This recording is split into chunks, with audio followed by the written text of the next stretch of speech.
राष्ट्रीय वीरबाल दिवसानिमित्त नवी दिल्लीत विज्ञान भवन येथे राष्ट्रपती द्रौपदी मुर्मू यांच्या हस्ते प्रधानमंत्री राष्ट्रीय बाल पुरस्कार प्रदान, महाराष्ट्राच्या अर्णव महर्षी शाही सन्मान, जेन झी आणि जेन अल्फा ही पिढी भारताला विकसित भारताच्या उद्दिष्ट पूर्तीकडे घेऊन जाईल.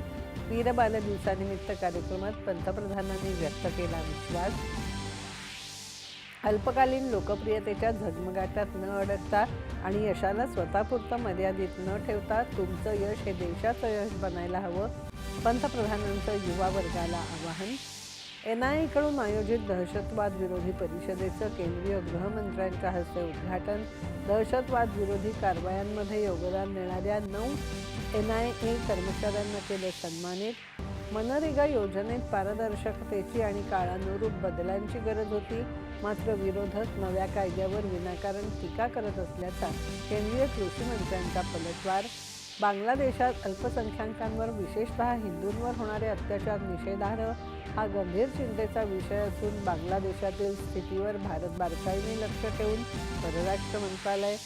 लांब पल्ल्याच्या गाड्यांसाठी रेल्वेची किरकोळ दरवाढ, आजपासून नवे दर लागू. उपनगरी गाड्यांसाठी दरवाढ नसल्याचं रेल्वे मंत्रालयाने केलं स्पष्ट. ठाकरे बंधूंना विशिष्ट लोकांचं लांबून चालन करायचं असल्याची टीका करत देशप्रेमी आणि राष्ट्रवादी जनता त्यांना योग्य ते उत्तर देईल, असा मुख्यमंत्री देवेंद्र फडणवीस यांचा घणाघात. मनसेचे माजी नेते प्रकाश महाजन यांचा शिवसेनेत प्रवेश, तर राष्ट्रवादी काँग्रेस शरद पवार पक्षाचे पुणे शहराध्यक्ष प्रशांत जगताप काँग्रेसमध्ये दाखल.